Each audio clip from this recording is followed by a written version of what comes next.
That's really cool, that picture in there that he did for you, Ryan. That meant so much to you. I even see that you take it to the heritage, to the museum. And I'm thinking, don't lose that. No, that drawing has traveled with me throughout the course of my life, and it means so much to you. Yeah, it kind of I would just look at it and think, whoa, how lucky am I to have spent part of the afternoon with this man named James Cagney, who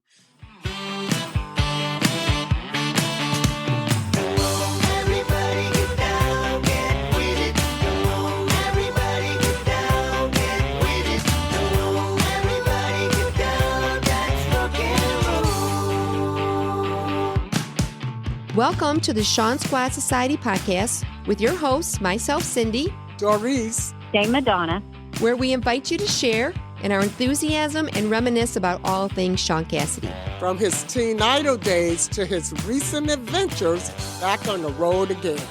Please join us for the stories and memories that connected us to those happy days that helped create the Sean Squad Society podcast. Well, you guys, today at the Borton Studio, we have two very special guests. We have Ryan Cassidy and Johnny Ray Miller. And we are thrilled to have them. Yeah. So Johnny was on the podcast once before, and we had a great time talking to him about his book, When We're Singing. This time, he's here to talk about the book he co-authored with Ryan Cassidy, James Cagney Was My Babysitter. Ryan Cassidy is the youngest son of Academy Award winner Shirley Jones and Tony Award winner Jack Cassidy. I have notes. She has notes. And growing up in Hollywood with famous parents, you are bound to be in the company of a movie star or two. Well, Ryan was no exception. One day, he found himself enjoying an afternoon with the one and only James Cagney. It was that experience that inspired him to write James Cagney Was My Babysitter. So welcome to the podcast, Ryan and Johnny. Hey, Ryan and Johnny, our two favorite guys. Yes. awesome. Yeah, and Ryan, we just saw you recently. We were at the Shirley Jones Gala event. I remember. You remember? Yeah. It was unbelievable. What was your favorite part? If you don't mind, I would like to tell you my favorite part of the whole event. I think I think sitting in the wings, or just standing on the wings of the stage and watching my two brothers get up there from that point of view, and just watching them perform, watching them tell stories, watching all those performers pay tribute to my mother through her songs. Yeah. The whole event was just extraordinarily magical for me, and very emotional in that it brought back so many memories from my point of view as a child, whether it be with my mother on a set when she was working on a movie, or on the set of The Partridge Family. It was cathartic, and it was just incredible. I don't know. There was a lot of emotions that it carried, but positive. And I think we could feel that. We could feel that too when we were there. Yeah. I think just gratitude, just the notion that she's still with us, and that we can still, share stories with her, and she can share stories with us. So that's really emotions. Yeah. I bet she appreciated it. It was a magical event. I really loved when the kids sang. That was my favorite. He was part. adorable. That was The Partridge Family. Yes. Loved it. Adam was great. He was funny. Yes, we loved his stories. He's such a nice guy, such a talented guy. Adam was great. They're all great. All did great. All of the entertainers, all of the performers were just phenomenal. I enjoyed the videos. We agree. All the stories too, because we thought about our stories too that connect us to your mom, and they were telling their stories, how they connected to her, and I thought that was special. We all have our story, so it's nice to hear their stories. Yeah, we hear things like she's America's mom, and there's a lot of truth to that. And I think everybody who grew up watching her primarily on the Partridge Family, connected with her from their universe they were involved with, that they were growing up with. And maybe a very dear friend of mine who grew up in kind of a poor neighborhood and had some challenges with his family growing up, always looked forward to connecting and watching my mother on the Partridge Family, because it brought him into a world that he didn't have, that he felt safe with in some way. And those are the kinds of stories that really warm my heart that I hear, And that story is very similar to my story, because I grew up in the inner city of Chicago and lower income, single mother. And that's how every Friday night, I was the black sheep of the family, so to speak. And I was one of them. Me and Danny were buddies in my head. Well, so, you are buddies. My dear friend John Thomas and you have a lot in common, because he has almost the same story. Yeah. He's the fellow I was just telling you about. That's funny. He would always call me and say, Ryan, I felt so connected to your mother growing up, and to this day we're dear friends. I just, people ask me, what was she like, as a real mother, and there's a lot of parallels that I always tell people, in that, I felt that, she didn't have to, it wasn't a real stretch playing Mrs. Partridge on that show. She really is a lot of that character in real life. And she would always be fair about everything. And she would always hear both sides of whatever the story was. If there was a conflict between my brothers, my two brothers, or all of us, she would always listen to both sides of it and kind of make you would never feel like she just left you out. She brought peace. She was, yeah. And she always, even if she punished us for something, like whatever it may be, she'd always come around and say, I love you, but this is for your benefit. And you may not know now, but you will. But she balanced it out for you. She knew that there had to be some discipline, but she did it, I guess, in a nice way. Yep. Yes. Yeah. Where you kind of understood it. She was at your level. She kind of made you understand at your level. Yes. That's exactly right. So before we get going on the book, I want to find out how it all started. Like, how did you and Johnny collaborate on this book? What was the beginning of this whole thing? You want to start with that, Johnny? Yeah, sure. So my Partridge Family book, When We're Singing, had just come out, and I was at the Hollywood show, nervous, innocent, scared out of my mind. What are people going to think of this book? And they sit me right next to Shirley Jones, who I had interviewed, but had not yet known what she thought of the book. And and so it went so well. I mean, I'm being a little dramatic here. And then, I don't know, halfway through the show, this fellow comes up to my table, and it's Ryan Cassidy, and I'm tongue-tied and speechless and, proud and embarrassed, all these things all put together. And we just start chatting. And I think he would tell you that we definitely are personalities of a similar nature. And all of a sudden he says to me, I have had this idea for a book for a really long time. For now, I'm just kind of calling it James Cagney Was My Babysitter. And he kind of laughed at himself. And I immediately was like, I could see it. Like right away, I could see it. It said everything to me. I knew what it was going to be about. I mean, the in a big picture. And then we just started talking, and that's kind of how it got rolling. And it's just all along, I just felt very connected to his story, especially with that book. It's really got so much innocence of heart in it. And that's something that I like, that I can connect to. Yeah. Exactly. Right. There's a childhood story that everybody could feel warm about. Anybody could read it. It could be a 3-year-old, you're reading it to them, or it could be in preschool or kindergarten, they're reading themselves, or us. We love the book. Well, I had fun reading it last night to Cindy. It was like a bedtime story. And then we talked all about it. And we talked about how, he loved the little owl, and you guys would go outside and sit there, and you could even talk to the little owl. And it was just neat that he actually gave you time as an adult He put all of his own things away and he just talked to you and wanted to know you as a child. And me as a teacher for 32 years, I understand that. I understand how children that age love when an adult gives them priceless attention. You know, he was such an interesting man in that he was, you know, kind of a stranger, obviously, to me. I knew of him. I knew that I was told that he was this bigger than life actor back in the 1930s and 40s through the, you know, but I didn't really, you know, I'm a young kid. I'm 7 years old.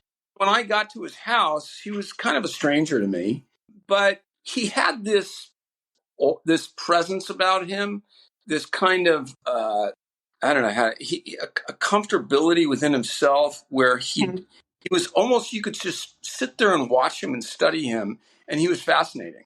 And he wanted to know who I was. Yes. He wanted to pick my brain and get to know interests and maybe draw from that. And then when I say draw from that emotionally and just maybe give back in some way and share some of his own experience that might make me feel like more curious, you know?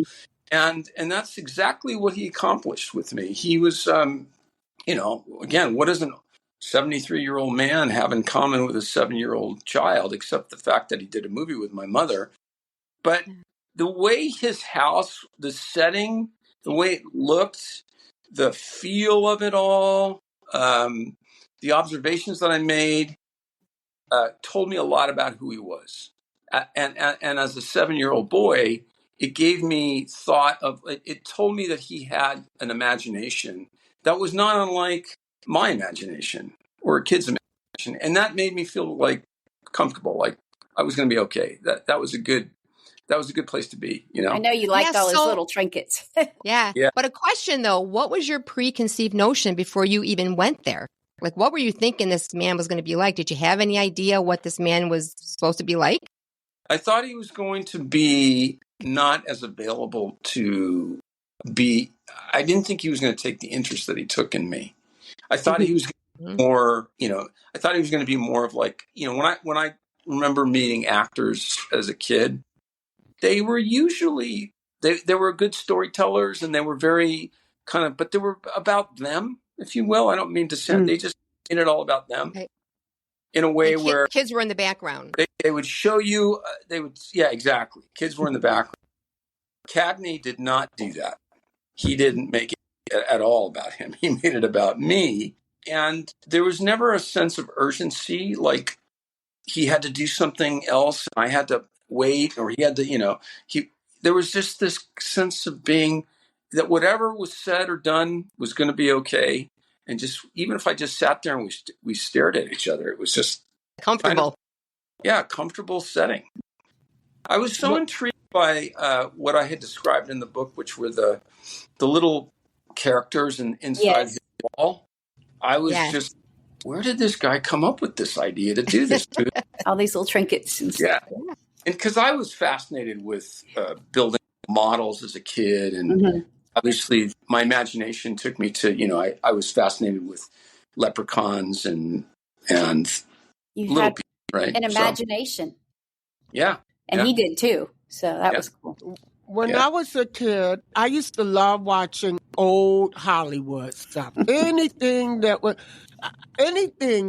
50 years older than me, I thought it was kind of cool. So I knew of James Cagney, unless, like James said once before, I have a pretty good memory for a lot of stuff that's not useful. But unless memory is not serving me well, James Cagney was in a lot of those gangster movies. He was, and he would say things like, "You see, we're gonna go and get that. You see, and we're gonna do this." He scared me. That was kind of scary. And then Ryan might have been scared too. Gangsters. And then I was a huge, thanks to Miss Shirley Jones, a huge fan of movie musicals. And so one day I was watching Yankee Doodle Dandy, and there was the You See guy, James Cagney, and that was my memory. And And of course, when you're a little kid, you think these people you see on TV, you think those characters are their life. It's them. It's how they live. It's who they are. And you're describing a guy that's so 100% different than the guy you saw on TV in the movies. In the old, they didn't see him on TV. They saw him in the movies, but I saw him on TV when I was 10. Yeah, he did not. He didn't want to be seen as a gangster. He fell into that character and was good at it. So the studios just kept giving him these roles as these gangsters. Little Johnny Jones. He wanted to be the character from Yankee Doodle Dandy. He loved that character, and that was his favorite movie that he did. Wow. Look at the cover. Yeah, look at the cover. That's him on Yankee Doodle Dandy. Right. We knew that right away. Yeah. And he was an amazing tap dancer, as you may remember. Yeah. And that was my favorite form of dance. I loved it. He should have taught you a tap dance while you were there. But didn't he have his own unique style? That was touched on. I don't think I think those days were behind him. No tap shoes in the house. No. Didn't he kind of have his own unique style of dancing? Like he was more pointy or like his moves were a little more sharp or something? Yeah. Yeah, very much so. He was very loosey-goosey about it all and kind of like flowed in a way that other dancers weren't able to do that. And he incorporated his own rhythm with it all and style with it all, moves that were just really for him, that was his signature of it all. Well, even your book shows how much you loved old Hollywood. And then I also read that the publisher also loved old Hollywood. Yeah. So they were excited about doing the book. Yeah, they have, that's all their background is old Hollywood. Robert, who it's a husband and wife team that own the publishing company, and Robert Matson is written books on old Hollywood, and so he was very familiar with James Cagney when I told him what I wanted to do, and he loved the idea, and so it all kind of came together. It fit their mold of what they like publishing. It brought you together. That's awesome. Yeah, absolutely. I have a follow-up question about this book. Now, I know James Cagney inspired you. Were you ever an inspiring babysitter to somebody else? Did you pass that on? Yeah. Babysitter from the standpoint of a child, I've certainly been a babysitter to my daughter. And one of the things that I like to do when I'm with kids is I kind of like to find out what their interests are and then build on that, which is what James Cagney did. Yes, that's what he did with you. And see where their imagination is. Because I think I had an imagination as a child, and I like to see if other kids have a kind of a similar kind of imagination that I had. And if that be the case, then I can kind of elaborate on things and just then, pull them into a situation where I can maybe have something in common with them. There, you can draw magical pictures for them. Yeah. Well, what about you, John? Were you ever like a babysitter who someone grew up and said, he was such an inspiration? I think we talked about this before, right? Yeah. You don't want to hear my babysitter stories. I think we did. Remember we talked on our episode, you had a babysitter story. Yeah, we had stories. Yes, you did. I had bad ones. Did you ever babysit anyone? And that experience. Yeah, I did. And I know what Ryan's talking about as far as, kind of looking at the child and seeing where the child's going to lead you and what their interests are and kind of trying to nurture that. And, I'm still very much in touch with my whole child being. And so I feel like I understand the innocence of children because somehow, some way I've managed to hang on to some of mine somehow. Well, that's always great. I still got a lot of mine. I love it. know where it's going to go in the next 2 years, but it's going to be around. You know what my babysitter did? She played Partridge Family records all day. Oh, That's you why had you it know every made. word. That's my favorite babysitter. And that's You had why. it made, man. Yeah. We were outside. She'd play the Partridge Family records, and we would make dances to them in the neighborhood. And we would sell tickets. We would sell tickets to come and see it, and we did. Talk And about imaginations. my grandfather was in town, and he took a video of it. There was no audio at the time in 1972-ish, and I think I did a song to Bandala. Yeah. I know what song. Yeah. Isn't it The second amazing record? the power of childhood and whatever it is that influences you when you're young, especially if it's good, how that influence just holds throughout your life? Yes, it's still there. Yeah, Cindy and I were talking about I had an imaginary friend, and I thought that was really strange, but they say that can be good and makes a child smart. I don't know. Sure. Yeah. Maybe I was bored. I don't know. I have one still to this day. So okay. I love it. Her name is Gwen. I never met her. Mine was Tina. I should be quiet. You guys are going to have a whole new this is funny. perception of me. Like, oh, really? Me too. There's I don't talk to stories Tina anymore.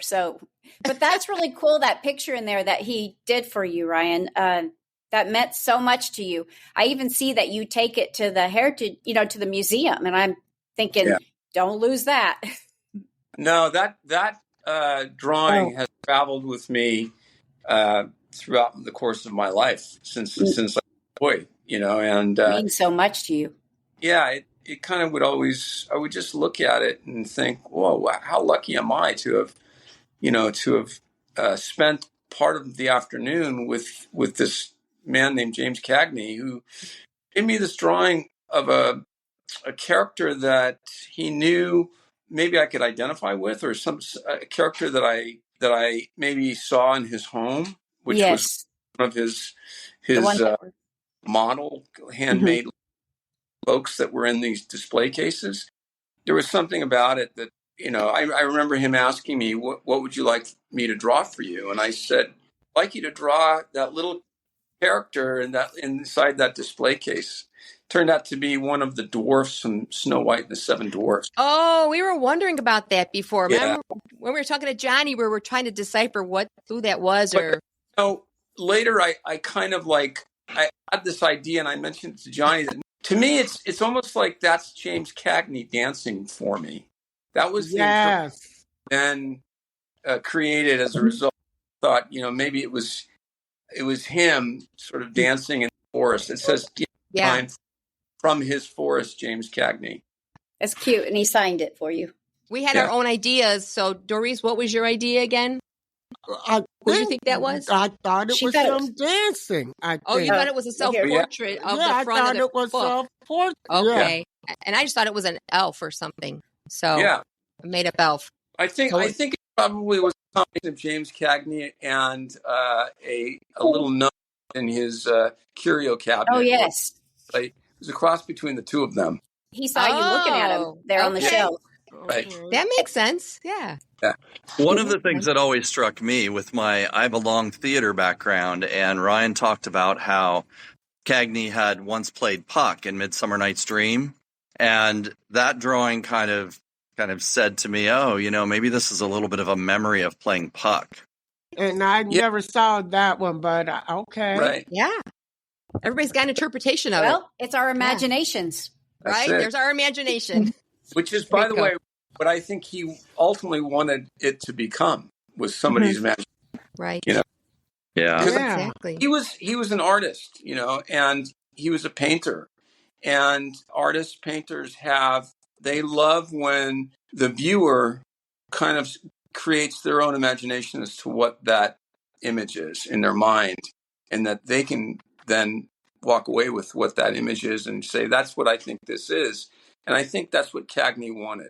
He wanted you to figure out what it was, and then you can live with that. And that's your... And that's what we did. Yeah, we were all talking about it. So everybody has their own different interpretation. That's beautiful. Such a cool home that you felt like you were in Disneyland because all the characters. I saw a picture of it. It's a beautiful cobblestone home. Yeah. The house was incredible. I want to share this, and that is I actually saw this house again. I hadn't been there since that. Last year, I was lucky enough to meet the fellow that lives there now, kind of by by accident. I was driving down the street that it's on, which is Coldwater Canyon here in Los Angeles, and I saw a car pull up to the driveway. That driveway leads to the house, and the gate was opening, and I pulled over, and my daughter Megan was with me, and I got out, and I went up to the car that was pulling into the driveway, knocked on the window, and a gentleman said hi, and I said, hi, sorry to interrupt you, and I know I'm a complete stranger here, but I wrote a story about an afternoon that I spent here when James Cagney was living here, and I'd like to give you a copy of the book. I wrote a book, and he said, my God, thank you. And long story short, he invited me inside that afternoon. And Really? Go inside, whole house, and see the room, the very room that I was in with Mr. Cagney that day. Aw. It was like full circle. Yeah. Full circle. Such a gift. And I was just in heaven. It was the best. Was it a big home or was it smaller? No, it was a pretty large home. Okay.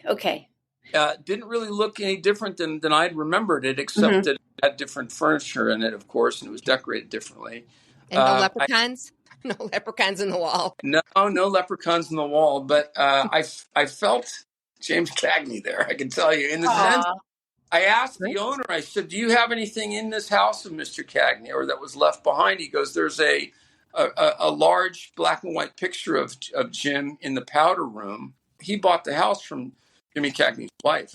Oh, and there was a large picture of Cagney from his Warner Brothers days hanging in the powder room that still was there. And I went in and looked at that, and it was really cool. Wow, that's nice. Cool. That is cool. And now they could put the book right by it, too. Well, the funny thing is, I asked if I could take photos, and when I'd given him the book, he was very grateful to get a copy, and he put it on a little table by the couch. And when I took photos of the room that I remember being in with Mr. Cagney, that book there, it's kind of cool. Oh, really very cool. Really did come full circle, So that's Jane, didn't you want to talk a little more about Ryan's fascination and collection? Yes, I know that. I know that you have a lot in common with Ryan. I'm looking at. Your pouch is full of books. What's all that? These are all old Hollywood pictures. Oh, that's my goodness. They're of my family, but I know you represent your family as a historian for the Cassidy family. I wrote a few little things here because I've been able to see some of the things you took to that Hollywood Heritage Display Museum. I've loved looking at your displays at that museum. I saw the bright purple outfit. I wanted to make sure I said this right, with the sequins on it. And then there was a picture of your mom right below it. And then I saw that you stood by one of your father's good looking suits, and it looked like one that you would even wear. And I had read that you have like 60 suits. I don't know if that's true. And then I love the other costumes and the props that you had there.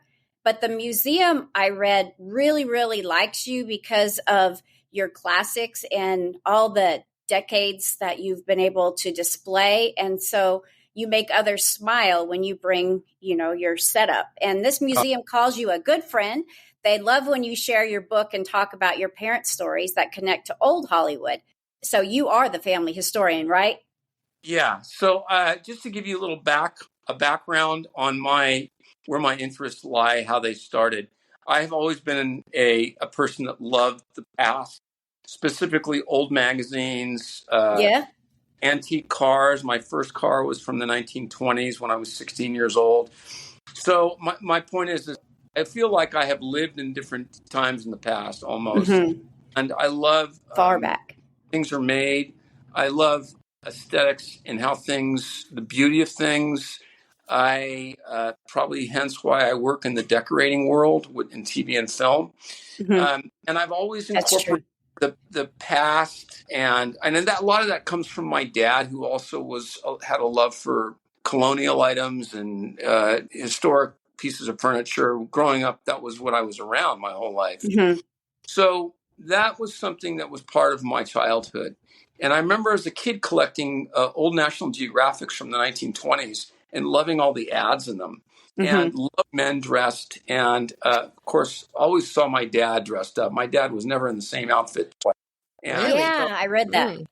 That really rubbed off on me. And so I when I was taken to a museum as a kid, I remember just sitting there studying the things behind the glass, thinking, wow, that's, amazing. And stories that it's like, it almost like had its own soul, whatever it might have been that I was looking at. It was just, it could talk to you in its own way. It just was just like old movies. My imagination and just go back to wherever that was and picture it then. So that was something that developed as I got older, and I'd always wanted to work in a museum setting. And I kind of curated things in my own home with things that were my family's, like my dad's Tony Award, which I have. Yes. Yeah, we heard about Tell us that story from 1964. I know that's what you got. It was that time period, but it was lost, and you got it back. Go get it. He went to go get it. He should tell the story of how it was lost. Look at the award. Very and nice. Then he got it back. That is so nice. Cool. I'm so glad you have that. That's very cool. The story on this is that my father was the recipient of it in 1964 for a musical called She Loves Me with Barbara Cook. Yes. Yeah. And the music and lyricists were Sheldon Harnick and Jerry Bach. And Jerry Bach became a very dear friend of my father. And they actually became almost like a brother to my father. Mm-hmm. And when my father was putting his will together, he had his brother Joe Cassidy and Jerry Bach were the two executors to my father's will, right? Mm-hmm. And so when my father passed away, which was very tragic in an apartment fire in 1976, most of the things that were of importance were in his living room, and they were destroyed by the fire. And so the Tony Award, which he had, and which when he received it in 1964, he received it in sort of like a velvet jewelry box, which is how they were given out. And then later in life, the Tonys decided to give them on this stand, which is how they are given out now. And that stand, where the Tony turns. Well, my dad took his Tony, and I guess he placed it on some kind of a table in his living room. And as it turns out, the Tony did not get destroyed in the fire. But Jerry Bach, it was given to him through the course of when things were being salvaged. He got it, and with the intention of giving it to our family. And he kept it and I guess put it away and forgot about it. Well, many years later, one of my brother Patrick's managers, when my brother was an actor, he had a manager who represented him. He thought, well, I'm going to give Patrick a gift for I think it was one of his major birthdays. So he went to the Tonys and asked the Tonys to reissue my dad's Tony Award, which he said was destroyed in the fire. And we all thought it was. So the Tonys reissued the Tony that my dad would have gotten. Oh, okay. How nice. And in fact, the Oscars will do that too. If your Academy Award is destroyed, and in Gene Kelly's case, his house was in a fire, burned in a fire in Beverly Hills. His Academy Award was destroyed, and the Oscars reissued his Academy Award. That's nice. So, yeah, that's good. That's nice to know. So the Tonys reissued my dad's Tony. And so my brother was given this Tony Award, and we thought, wow, that's great. You know, there's a Tony that would have given him, my dad would have gotten. Well, a couple of years later, I was back in New York, in Pound Ridge, New York, staying at Jerry Bach's house because Jerry's son was a good friend of mine. And when I was there for a couple of days, and as I was leaving, Jerry said to me, Ryan, can I talk to you for a minute down in my office before you leave? I want to talk to you. And I said, sure. So I went downstairs to his office, and he said, listen, I have something I want to give you that I've been meaning to give you for a long time. And he handed me this Tony Award, which is the one that my dad was actually the one. Wow. That's so cool. And I love that. What did you say? Wow, it's like the original one. I didn't know what to say. I was like, what is that? That is your father's Tony Award that I've had, that I've been meaning to give to your family. And now I'm giving it to you. And you need to have it. And so I was just grateful to get it. And so Patrick still has the other one, right? Right. And you have this one. How cool. I have the one that he would have gotten, or that he did get. Patrick has one that's just like it. Wow. So, your dad had a beautiful voice. I loved listening to him sing. That's why my mom fell in love with my dad, was because of his voice. And his humor, too. Charmer. I read that she loved that he had a humor also. Oh, that was his charm. Very funny man. Yeah, he just full comedy timing. and he could charm the pants off of anybody. I'm sure. Well, I mean, and that's what your mom says. Say anything. Literally, I'm a kid, and I loved old Hollywood, and I'm watching this Jack Cassidy guy on Columbo, or there was this before reality TV became a thing. There was this thing called Circus of the Stars. They had celebrities doing trapeze acts and things like that. And Jack Cassidy was the ringleader. Now, I'm telling you, I'm a 10, 11, 12-year-old child, and I'm mesmerized by the charm because I think I'm a very old soul. So I love old Hollywood. It's the epitome at that time of old Hollywood. He just dressed and looked and had this face that was chiseled, and he was meant to be that part. He was just meant to be that. So I could see how he charmed these women, and he didn't have to say anything. I'm 8 and I'm charmed. And your mom was warned too, as I recall. Your mom was warned that he had charm. Don't fall in love with him. Don't fall for it. He had she did charm, the kind of charm that was, I say, wicked because you just fell in love with him. Melt. Not even. He was like, why do I love this man so much? He'd make you laugh. He was handsome. He dressed well. He had great taste. He knew the best restaurants to go to. You know. But being the youngest son and losing him when you're only 10 years old, no wonder you like to save memorabilia of him. Yeah, and family. I also had some very special moments with my dad before he passed away that I'll never forget. And I had some times with him that stayed with me that were positive. And because my dad wasn't always available to his kids. He was a performer. He traveled a lot. And he just wasn't around, And he also, I think he had, he was one of those people that he felt that kids were best seen and not heard kind of thing. Don't have toys in the house, to put them in your room, don't leave them out. And, I have some of my dad's traits, and I've learned to point out within myself, how to face those, the good ones and the bad ones. And some of the ones not good, I've managed to, process and recognize and identify. Yes. So I don't pass that on to my daughter but the good things that my dad left with me, he was incredibly compassionate and sensitive and caring and very creative. And when he would connect with you and when he was vulnerable in some way, he was an amazing guy. And I had some really amazing moments. We went to the Macy's Day Parade together in New York.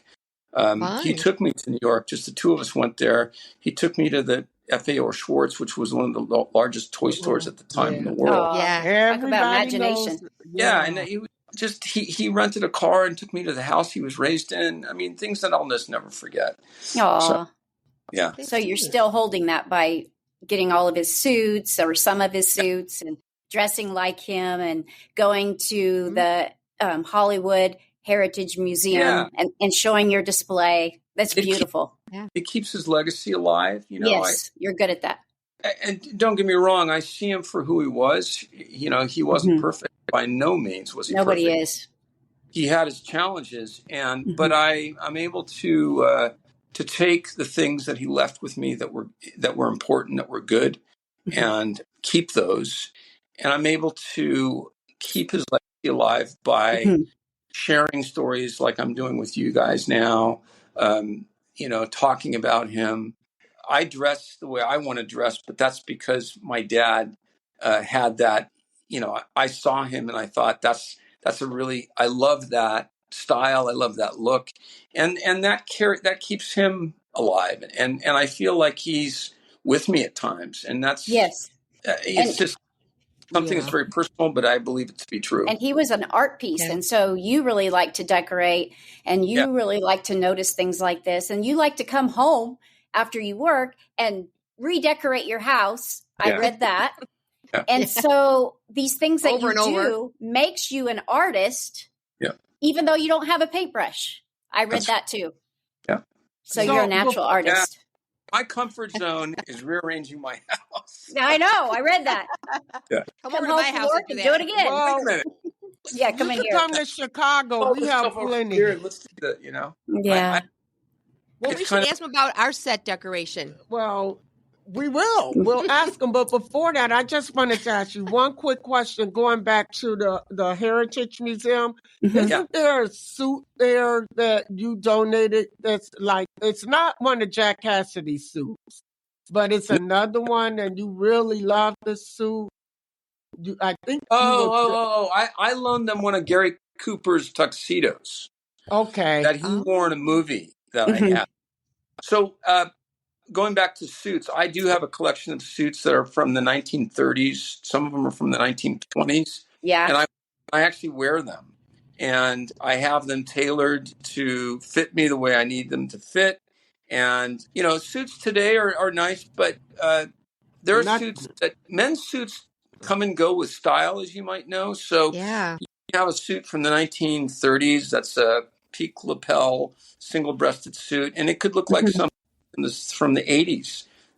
But suits then, the fabrics were different. They were more body form fitting. And I've just learned a lot about the quality is there, right? The quality is incredible.